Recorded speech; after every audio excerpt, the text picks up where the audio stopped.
Hey guys, welcome back to Capturefish. Today I'm going to be doing a 101 tutorial on knot tying. If you're new to fishing, new to bass fishing, this is going to be a great tutorial for you. I'm going to teach you guys how to tie two very important knots, the improved clinch knot and the polymer knot. Both of these knots are really easy to tie and also extremely useful in almost all the applications of bass fishing. These are two knots that are very close and near and dear to me, and you'll see me tying them quite often on my channel. I'm gonna be utilizing this really thick paracord right here, so it's gonna be really easy for you guys to see these knots. Without further ado, let's jump right into it.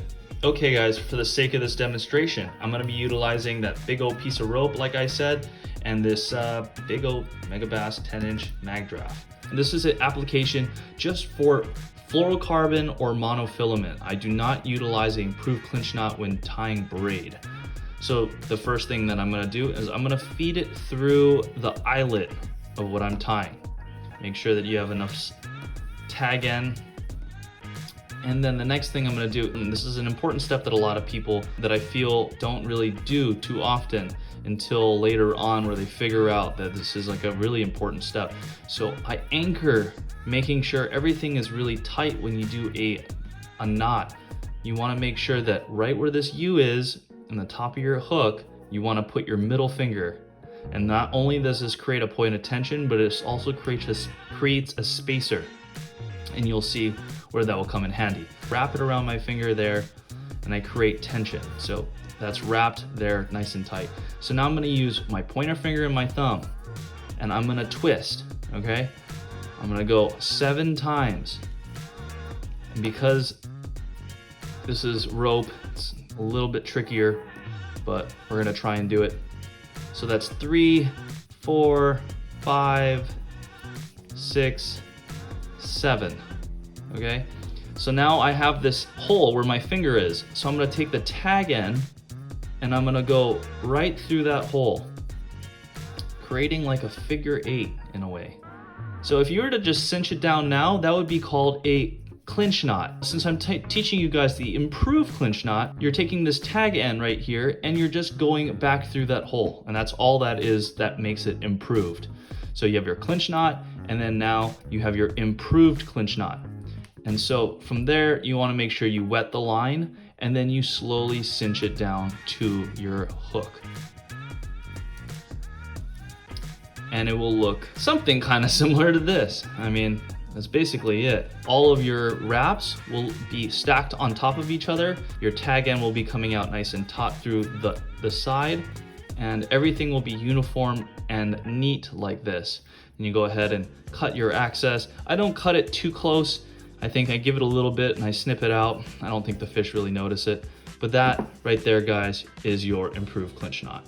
All right, guys, so the next knot I'm gonna be tying is the polymer knot.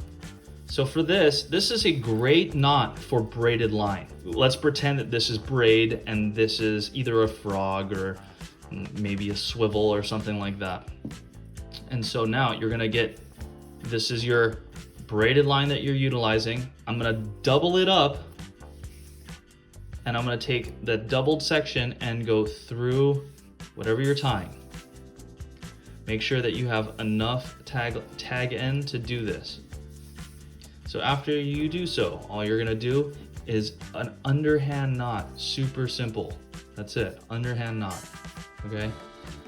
You're gonna take whatever you're tying and you're gonna put it through that hole that you had just made, okay? It's all gonna kind of look kind of funky like this, but this is really important. So instead of trying to just pull it down with one side or your main line, everything's gonna be in doubles. So after you get that bait or whatever you're tying through that hole, you wanna kind of push this top part up. And you wanna cinch it up nice and high up on the line. Because if you try and pull it down without cinching it up top, it's not gonna sit right down here. So I pull it up nice and high up top, and then I will slowly pull it down my line. And again, I'm pulling my tag end and my main line at the same time to make sure everything cinches up nice and tight. tight and clean. Everything will kind of look like it's crossed over itself, like so. From there, you wanna clip off your tag end. Boom, there you go. That is your polymer knot. Hopefully you guys enjoyed this tutorial. If you guys like to see more of this kind of style of video, please let me know in the comments down below, because I want to make sure I'm making content for you guys. I know that there's a good amount of people that are advanced that have been fishing for a while that watch my videos, but there's also a bunch of people that are fresh and brand new to fishing. I want to make sure that you guys feel included on the content that I'm making. This is going to be the 101 series, making sure that I cover a series of different knots, and then I'm going to get into a series of different riggings. And then after I cover like a fair basis of 101 videos, I'm going to jump into the 102, which is going to be the next level up when it comes to different styles of riggings, whether it's going to be the drop shot or the Texas rig or a Carolina rig. Let me know in the comments down below what kind of tutorial videos you guys like to see. I really appreciate you guys sitting along for this one. Don't forget to give this a thumbs up. If you haven't subscribed to the channel, please subscribe to my channel and turn on the notification. I would greatly appreciate it. It would mean a lot to me. I drop a video every single Monday. Until the next time, you guys keep a tight line, and I'll see you out on the water. Aloha.